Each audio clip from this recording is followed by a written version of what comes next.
The story begins at a seemingly normal school with several students walking through the courtyard. Inside the school, we arrive at the cafeteria where many students are enjoying their lunch. A boy is sleeping at a table until his chubby friend arrives with food and calls him Gavin Clark. His friend tries to wake him up and says he brought food so he could eat.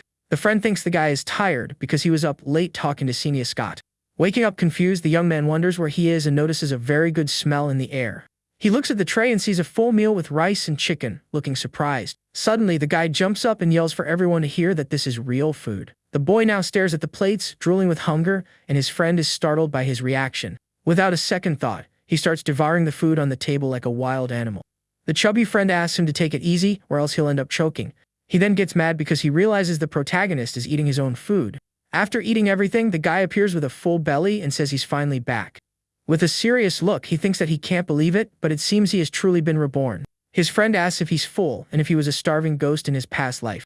The protagonist replies that he was indeed reincarnated from a ghost who was overcome by hunger. With a chilling smile, he reveals that in a freezing apocalypse, he perished from starvation. The friend doesn't understand anything and asks if his girlfriend broke up with him for him to act like this. The guy then puts a hand on his friend's shoulder to calm him down and explain the situation. He says that Yaniel Parker is alive and that now they can start over and get everything back. Yaniel gets confused and asks his friend to stop being weird because of course he's alive. The protagonist then asks what the date is, and his friend replies that it's August 8th, 2024. The guy explains that in half a month, the world will enter an ice age from a 3-month-long blizzard. His friend thinks that's ridiculous since it's the middle of summer and asks if he's having problems. The young man says he needs help, and Yaniel says he'll do anything because of their friendship. So the protagonist asks to borrow $1 billion, and his friend spits out his drink in shock. The chubby guy asks if he's being serious, and the young man confirms he is completely serious. Yaniel refuses right away, saying that even if he sold his own father, he couldn't get $1 billion. The protagonist asks how much he would sell his father for, and Yaniel guesses around 500 million tops. The guy gets irritated and yells that Yaniel's the one selling his father, calling him heartless. At that moment, a couple walks past them, and the blonde guy says he reserved a private room for the two of them. The two friends then look in the direction of the couple that just passed by. This guy Zach says he's going to show Xenia something big after dinner, and she likes the idea. Yaniel recognizes the girl as Xenia and points out that she's cheating on his friend with Zach Young. The couple then turns around and comes face to face with the two guys standing there, watching everything.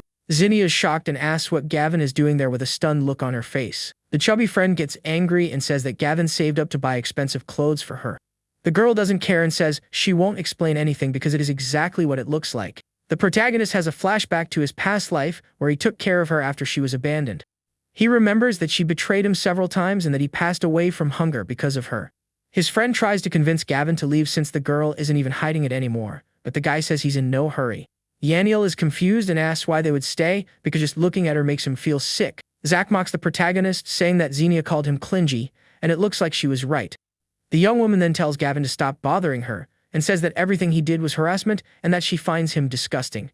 With a serious look, the protagonist asks if they are done talking. The blonde guy asks if he isn't going to leave, and Xenia says that even if he got on his knees, she wouldn't take him back. His friend tries to pull him away, but Gavin asks for 5 more minutes to handle the situation.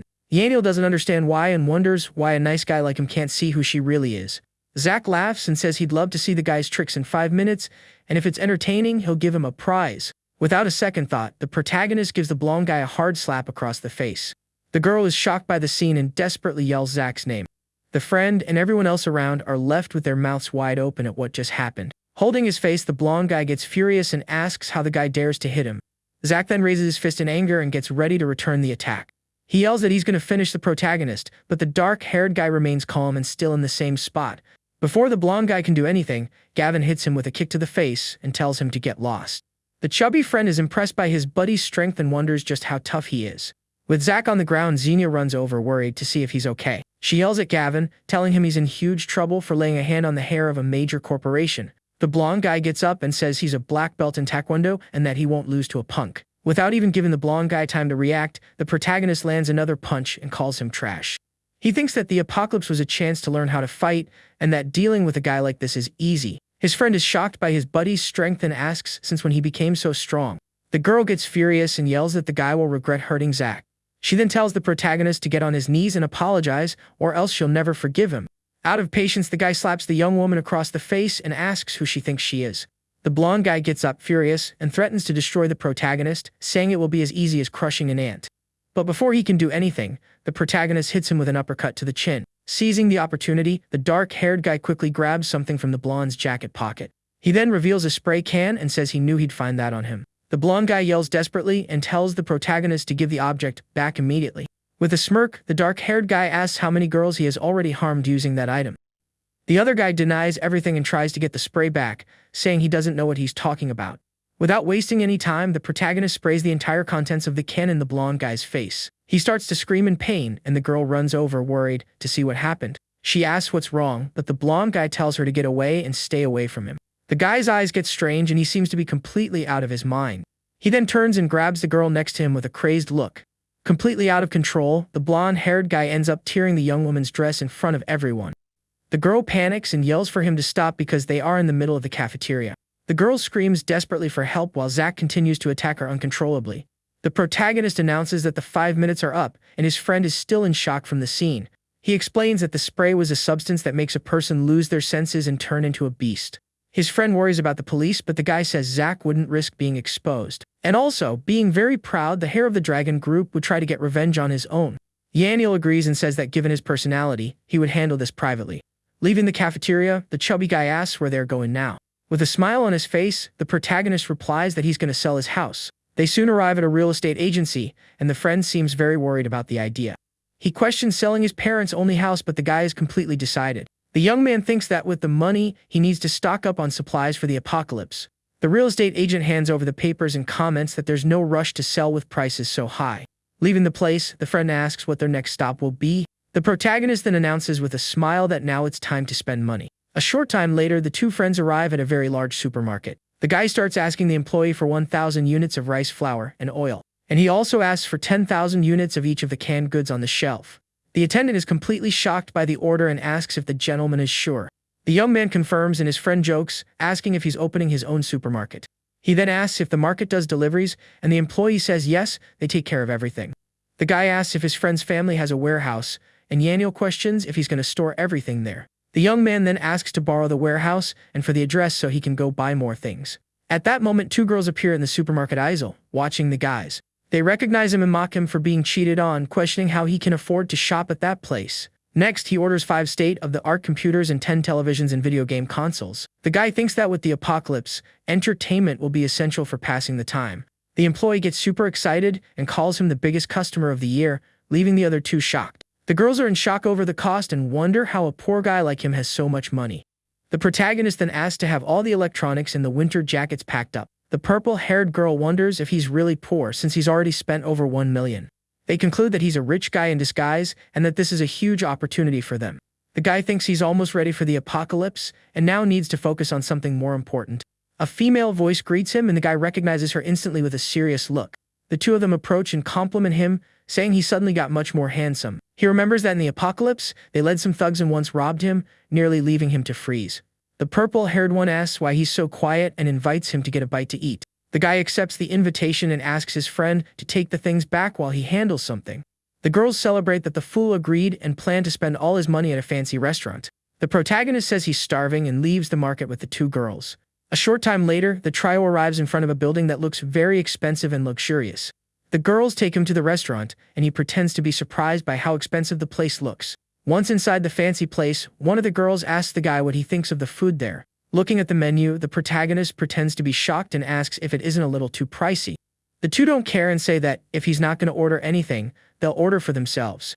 The one in the green dress then orders all the most expensive dishes on the menu from the waitress. An hour later, the purple-haired girl says she's super full, as she hadn't eaten that much in a long time. She asks Gavin how his meal was, and he says it was great but that he needs to step out for a bit. The protagonist then gets up from the table and calmly walks toward the reception area.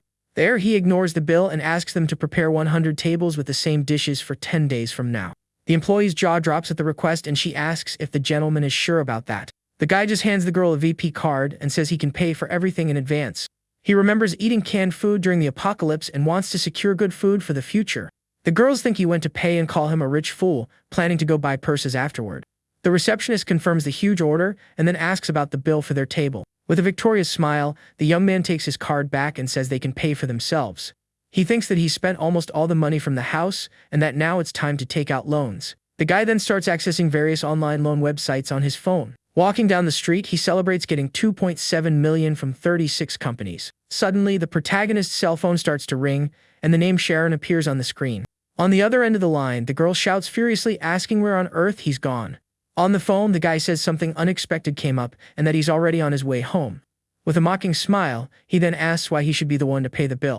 On the other end of the line, the girl screams that he was the one who invited them to eat.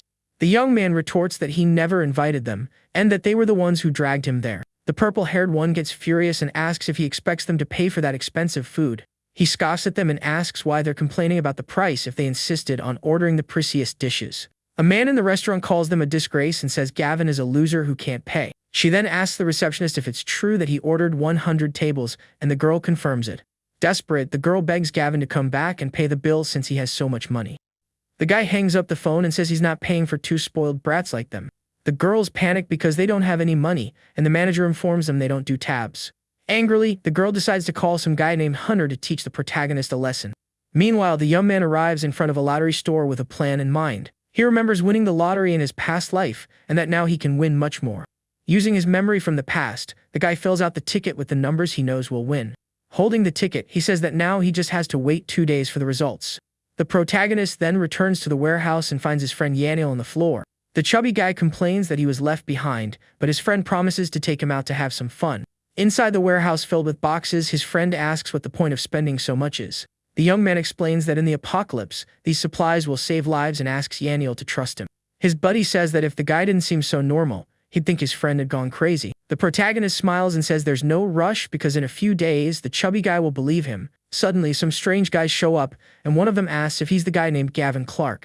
The young man confirms his identity and asks if they're goons for a man named Hunter.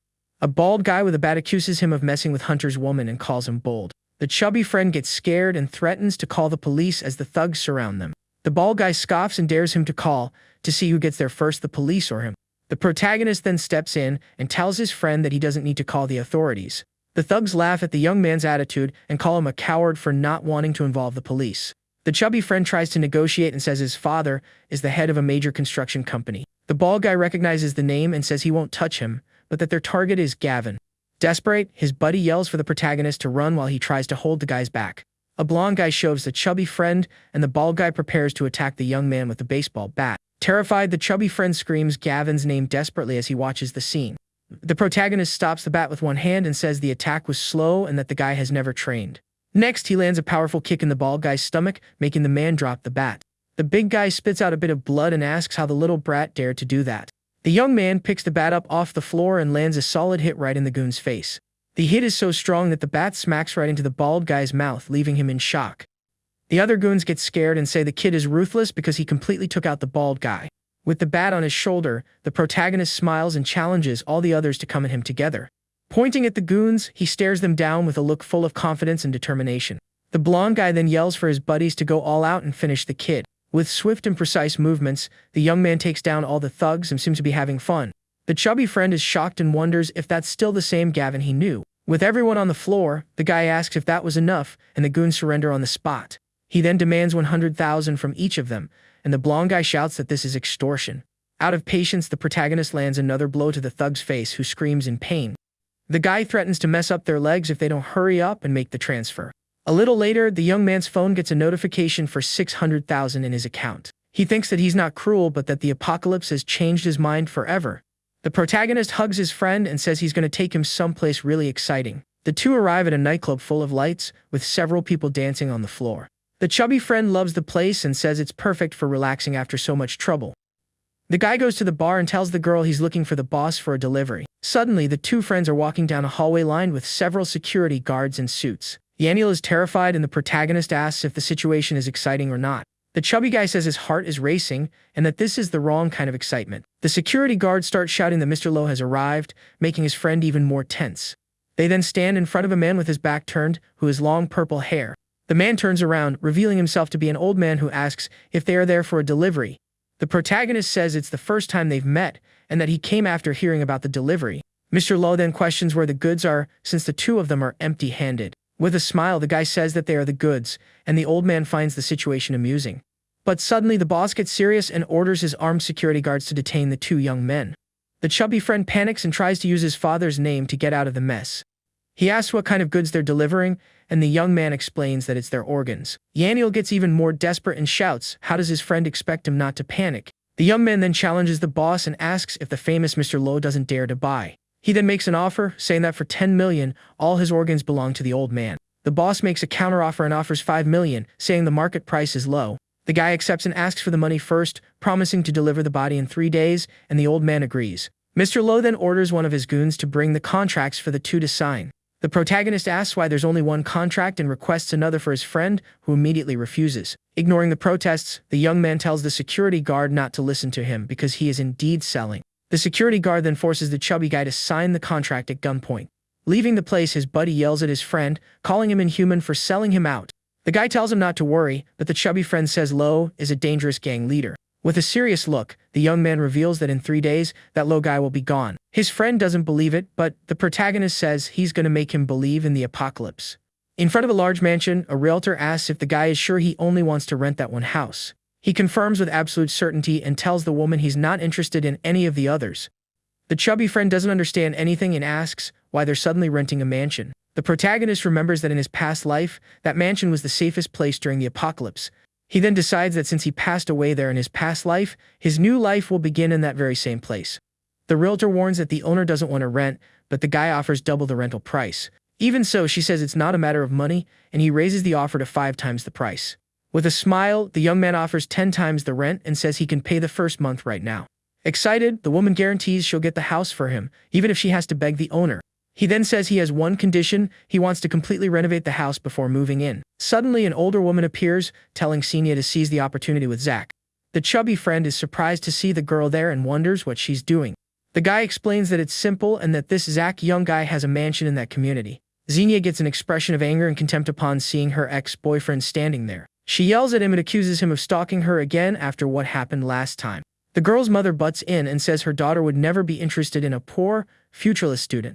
The protagonist gets annoyed and asks if the two of them are idiots and who would be stalking them. With a mocking smile, he says they can condemn him all they want, but renting a house has nothing to do with them.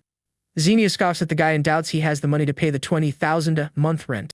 At that moment, the realtor returns and announces that everything is settled and the rent is $25,000. Xenia's mother is shocked and can't believe the poor guy actually rented the mansion. The girl mocks him and says it's useless for him to try so hard to be near her because she doesn't want him. The protagonist and his friend think the girl is completely crazy and delusional for thinking that. Her mother says the rent is low and that this doesn't qualify him to chase after her daughter. The realtor reminds them that the offer was for 10 times the price, and the guy agrees to pay right away. Mother and daughter are speechless and doubt he has $250,000 to pay. Unfazed, the young man makes the transfer on the spot and shows the receipt on his phone. The realtor hands over the keys and says the house is his to renovate as he wishes. The mother wonders if the guy is from a rich family, and Xenia says it's impossible and she'll investigate. Walking down the street, the protagonist asks if his friend knows the head of the biggest renovation company in the city. He asks his friend to set up a meeting, and the chubby guy questions the plan to renovate the mansion. The guy tells him not to ask questions and just set up the meeting because he'll understand everything tonight. His friend manages to get the meeting for the same day because the boss postponed everything to meet him. The protagonist thanks him and says he'll send a truck of instant noodles as a gift. With a smile, he tells his friend not to worry because his father will love the gift soon enough. They arrive at the renovation company, and an employee asks them to wait for the CEO. Xenia and her mother are also there, and the older woman tells her daughter to secure a good renovation. The two friends enter the waiting room, and the receptionist asks if they have an appointment. The girl gets furious upon seeing them and accuses him of following her to the renovation company. The protagonist loses his patience and wonders why he keeps running into these two idiots. Xenia makes fun of the protagonist's friend and says it's foolish to renovate a place that isn't his. The guy introduces himself to the receptionist and says he has a meeting scheduled for that time. The mother and daughter doubt he's there for a renovation and think he's just showing off. A heavy-set man in a suit arrives and asks the employee where the person he has a meeting with is. The receptionist points toward the group and says the person is right there, waiting. Xenia's mother gets all excited seeing Mr. Zhao and praises Zach's influence. She then turns to the protagonist and rubs the difference in their status in his face. The red-haired girl approaches and greets the man with a smile on her face. Mr. Zhao is confused and asks if she has a meeting scheduled him at that moment. Xenia quickly says yes, and that she is the person who is there for the meeting. The man asks if her name is Gavin Clark, and the girl says no and that her name is Xenia. Out of patience, Mr. Zhao shoves her aside and tells her not to get in his way. The protagonist then approaches and formally introduces himself as Gavin Clark to the man. The company head is surprised by the guy's youth and invites him to talk in more detail. Xenia's mother doesn't understand anything, and her daughter says it must be a connection through Yaniel's rich family. Once inside the manager's office, the two prepare to discuss the renovation project. Mr. Giles sits down and asks his young friend what he wishes to renovate. With a confident smile, the protagonist replies that he wants to renovate an entire mansion. The man says it's a small job and that he'll ask his design director to handle it. But the guy insists and says it would be better if Mr. Zhao himself discussed it personally. Mr. Zhao says that to be honest, he's very busy and only deals with large projects. The protagonist then assures him that he is a large project, and the man asks about the budget. The guy reveals that his budget is at least 30 million, and the boss starts to laugh. But suddenly, the man realizes the amount and is completely shocked by what he just heard. He then asks if the young man is sure about the number, and if he didn't mean 3 million. With a confident smile, the guy confirms that the total budget is 30 million. A director shows up to help, but the boss dismisses him on the spot and says he'll handle everything himself. Mr. Zhou comments that with that money, he could buy a mansion and asks about the renovation. In response, the protagonist hands over a roll of paper and says the project blueprints are in there. Analyzing the papers, the man is shocked and asks if he's building a fortress. The young man says he can pay more if needed and that the only requirement is to finish in half a month. The boss finds the project difficult and says it looks like a war bunker for the apocalypse. The guy then tells him to assume it is the apocalypse and offers an advance payment of 20 million. With a determined look, the man accepts the job and promises to mobilize all the company's resources. Leaving the place, the chubby friend freaks out and says it's crazy to spend 35 million on a rented house. The protagonist warns that the money will soon be worthless, and his friend asks where the cash came from. He then reveals that he took out 10 million in loans, and Yaniel says the apocalypse better be real. Outside, Xenia taunts him and asks how much he spent trying to get her attention. Already out of patience, the guy tells her to mind her own business and says it's none of her concern. The girl's mother brags that her daughter spent 1 million and says that's real power. The chubby friend chimes in and says 1 million is nothing because Gavin spent 35. Xenia starts laughing and says she'd believe it if it were 500,000, but not 35 million. The protagonist then challenges her, asking if she'd call him daddy if he really spent that much. The girl says she's already investigated and knows he got 3 million at most from his house. Her mother joins in on the joke and says she'll call him daddy if he really spent all that. An employee appears and hands over the contract that the guy forgot to grab when he left. The older woman snatches the paper and says she's going to expose his lie in front of everyone there. But upon reading the document, her expression changes completely and her jaw drops. Her daughter asks what's wrong, and the mother is speechless when she sees the amount written on the paper. With a look of panic, the woman reveals that the amount on the contract really is 35 million. Desperately, she yells that the contract is fake because it's impossible for him to have that much money. The employee defends the company and says the contract was signed by the boss and is not fake. The protagonist approaches the woman and calls her out on her promise to call him daddy. Without hesitating, he slaps the woman across the face, sending her flying to the side. The chubby friend celebrates the scene, and the guy says it's time for them to leave. Xenia screams furiously and swears she'll never forgive him for humiliating her mother like that. By nightfall, the two friends return to the mansion they had just rented that day. The chubby guy doesn't understand anything and asks why they're back at that place. The protagonist smiles and says that now he's going to make him believe the apocalypse is coming. His friend thinks the guy is acting weird and that either he's gone crazy or the apocalypse is real. The chubby friend complains about the cold and says the weather is strange for the middle of summer. With his phone in hand, the protagonist says it's almost time for something to happen. Suddenly, a shooting star crosses the sky, and the guy says that it has finally arrived. His buddy doesn't understand and asks what's so special about a simple shooting star. The young man explains that the apocalypse will come soon, but that there are some clear signs beforehand. The chubby guy points to the sky, frightened, and says the star seems to be coming toward them. The protagonist reveals that the stars grant abilities, and that's why the neighborhood became a base. He remembers that one of these stars fell on the mansion and was found by a thief. His friend panics and yells for the other to run because the star is going to hit them head on. But the guy stays put and with a smile says that this opportunity is all his. The chubby guy tries to stop him and asks if he has some kind of death wish. The protagonist's body is enveloped in a golden light, and he appears to float in the air. His friend is in shock and thinks it's the end because Gavin was crushed by the shooting star. But to his surprise, the guy is fine and says his physical attributes have increased 5 times over. With a golden aura around him, he turns to his buddy and asks if he believes him now. The chubby guy is speechless and, with wide eyes, asks if his friend isn't gone. The protagonist smiles and says not only is he alive, but he also gained a special ability. His friend doesn't see a difference and asks how he got stronger if he looks the same as before. The guy then places a hand on the chubby friend's shoulder, who is confused by the action. With incredible strength, he lifts his friend into the air with just one hand, leaving him shocked. With a confident smile, the guy asks if his friend finally believes him. The friend freaks out because he weighs over 90 kilograms and was easily lifted with just one hand. Suspended in the air by his companion, the young man is surprised and asks what's going on. With a confident smile, his savior tells him to get down immediately. He then leaps from the top of the mansion, and his friend screams in panic, fearing the worst for them both. Landing safely with his friend in his arms, a powerful impact is felt on the ground. The sturdier companion is completely shocked and wonders if he's all right after the fall. A smile appears on the hero's face as he asks if the other believes him now. The answer is yes, since he survived the jump. Meanwhile, Xenia and her mother are inside the house, and the older woman asks what her daughter is looking at. The girl replies that she saw a shooting star land near the mansion of Gavin, whom her mother hates. With a smile, Xenia reassures her mother, saying that Zack will return to get his revenge on Gavin.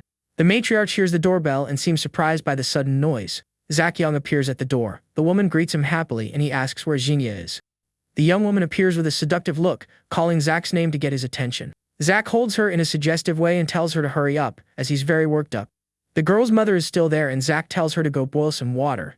Xenia tells her boyfriend not to rush and mentions that Gavin has also moved into the neighborhood. Fury takes over Zack, who fumes that Gavin dared to show up before he had a chance to look for him. The girl's mother reveals to Zack that Gavin rented a mansion in the neighborhood to be close to Xenia. With a look of anger, Zack promises he'll make a call that will make his rival regret this for the rest of his life. With a furious expression, he makes a call and asks to speak with a man named Biao. Next, a neon sign shows the entrance to a place called Box Club. In a ring, two fighters face off while someone in the crowd yells for one of them to go for it. Zack is on the phone, smiling, and offers $200,000 for his contact to take care of someone. Biao, the fighter with the mohawk, replies that he understands and will be back in 2 hours. The boxer tells his opponent to stop the fight because he has a job to do. Biao's opponent gets annoyed, calls him a cocky rookie, and asks if he wants a real fight. Biao lands a powerful punch on his rival, knocking him out of the match. The crowd is in shock, commenting that Biao is the new underground boxing champion. Back at the mansion, Gavin looks at the horizon and reflects that these will be the first stages of the apocalypse. His chubby friend complains that the situation is cruel and that he never imagined such a terrible fate for humanity. Gavin asks Yaniel what he plans to do about the whole situation. Yaniel states that he will follow his friend's instructions and do whatever he says. In a joking tone, his guide tells him to start by selling his own father to get money. The young man replies that his father has assets but won't believe in the apocalypse. He'll think his son has gone crazy. The group's leader explains that money will be worthless in 15 days and that only supplies will matter. Yaniel agrees and says that even if his father beats him, he will sell everything until the family goes broke. With a serious look, the other interrupts him, asking what's wrong. His companion asks what's happening, and the answer comes quickly: the mansion is surrounded. Outside, henchmen surround the house, and one of them warns that the target cannot escape. Biao orders his men to break down the mansion door urgently. One of the intruders prepares to break down the door with a huge sledgehammer. The henchman tries to knock down the door but is repelled by an invisible force. Inside, the two friends watch the fallen man, and Yaniel asks who the intruders are. Biao is surprised and questions if the resident noticed them, wondering if he is also a trained fighter. The resident recognizes Biao and calls him by his full name, Duan Hubiao. Confused, the fighter asks how they know each other. In his thoughts, the hero of the house remembers that Biao is one of the lucky few who gained powers in the apocalypse and kept his consciousness. Biao threatens the young man, saying he won't go easy and will put him in bed for half a year. With a confident smile, the mansion's defender retorts that he won't go easy either and tells the attacker to get lost. Annoyed by the attitude, Biao charges forward to attack with a powerful punch. The target dodges the attack, thinking that the fighter's movements are too slow. Biao tries to hit him again, but the blow is dodged once more. The counter-attack comes with a powerful punch to the stomach, which knocks Biao to the ground. The henchmen are shocked to see their boss on the floor, finding the scene unbelievable. Biao struggles to get up while his opponent asks if he's going to give up. The underground champion refuses to surrender, stating that the person who can make him submit hasn't been born yet. With a kick, the defender knocks him down again, leaving him badly hurt. He then asks Biao what he thought of the fight, but the man remains on the ground, injured. The fighter replies that it's unbelievable to be so helpless, but he still refuses to give up. Smiling, his opponent says it would be boring if he surrendered easily and offers a way to save his sister. Shocked, Biao asks how he knew about his sister's illness. An image shows the fighter sitting beside his sick sister's bed with a sad expression. The mysterious man explains that Biao fights to raise money to save his sister, who has an incurable disease. Biao, now hopeful, asks if the one who knows everything can really cure her illness. With a smile, the young man claims to be the only one in the world who knows how to save her and says he must believe. The fighter believes him as he was defeated and asks what he must do to save his sister. The condition is given with a smile, beat Zack Young badly enough to put him in bed for half a month. A look of fury appears on Biao's face as he already plans how he will deal with Zack. The fighter gathers his henchmen and orders them to follow him to carry out the new mission. One of the men asks if he really believes the stranger, and Biao confirms, saying he is his last hope. In his mansion, Zach Young assumes Gavin must already be in the hospital and that it's time to make his move. Xenia is with Zach and the girl calls him terrible with a mischievous smile. Suddenly, loud knocks on the door startle Zach. Xenia's mother gets annoyed by the interruption in the middle of the night and goes to answer. The woman opens the door and asks who these people are, invading her home.